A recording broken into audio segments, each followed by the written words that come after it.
So, before we get all nutritional, let's just admit it last week. I ate ice cream for breakfast. Twice. Is there hope for me, or am I a lost cause? Oh, you're talking to someone who's considered popcorn a legitimate dinner. I think it's safe to say we're both works in progress, but that's exactly why this conversation matters. Honestly, sometimes I feel like healthy eating is all or nothing. Either you're living on kale smoothies, or you're deep diving into pizza. Is it really that black and white? Not at all. The idea that you have to be perfect is one of the biggest myths.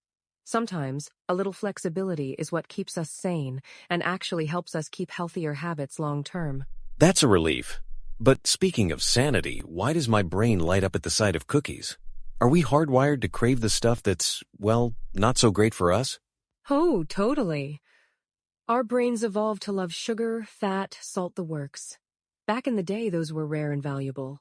Now it's everywhere, and our cravings haven't caught up.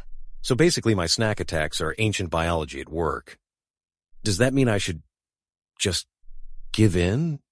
Or can I rewire my cravings somehow? You can definitely retrain your brain, but it takes time.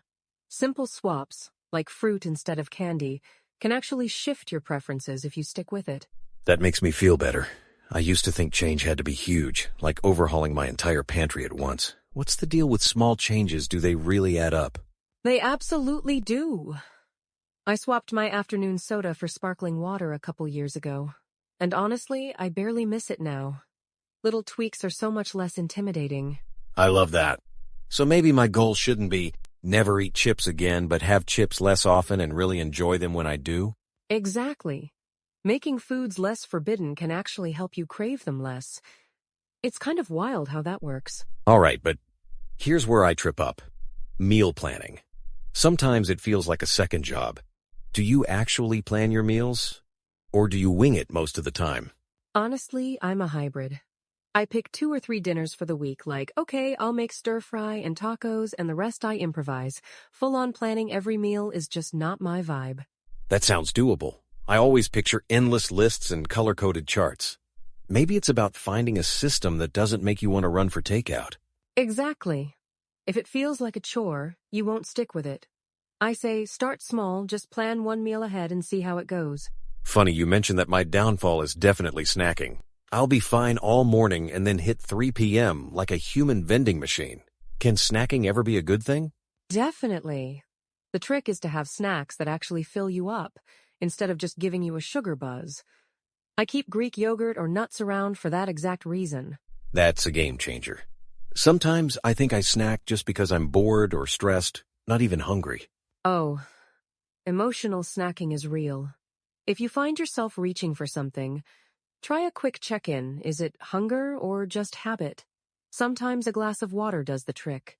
After work parties or family gatherings are like my personal healthy eating kryptonite. How do you handle those buffets loaded with temptation? I totally get that. My go-to is to scope out the spread first and pick my favorites, instead of just piling up a little of everything. And I never go super hungry. I'm guilty of showing up starving and then, poof, 3 slices of cake later. I'm wondering what happened. So having a snack before helps? Completely. A handful of nuts or a banana beforehand changes everything. Suddenly, you have the willpower of a superhero. Let's talk labels. Because I swear, every time I see natural or light, I get suspicious. Are these labels actually helpful? Or just marketing tricks? They can be super misleading. Sometimes light really just means less fat but way more sugar.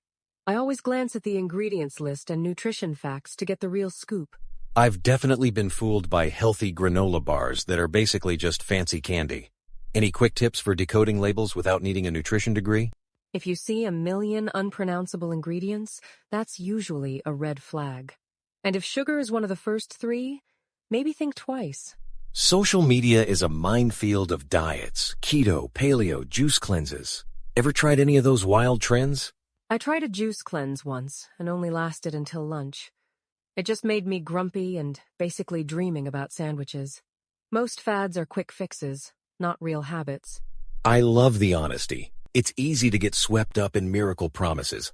How do we spot the red flags or know when a trend is just hot air? If it promises wild results with almost no effort, that's a sign. Sustainable eating is about balance. Not extremes you want, habits you can live with, not dread every day. Shifting gears a bit, have you ever tried mindful eating? I keep hearing that it can totally change your relationship with food. I have. At first, it sounded so cheesy, but when I actually slowed down and paid attention, I enjoyed my meals way more. Plus, I noticed I stopped when I was full instead of stuffed. That's so interesting. I usually eat lunch at my desk, half scrolling, half chewing, and then wonder why I'm still hungry 30 minutes later. We're all guilty of that. Even just putting your phone down for one meal a day can help. Turns out, our brains need a little focus to feel satisfied.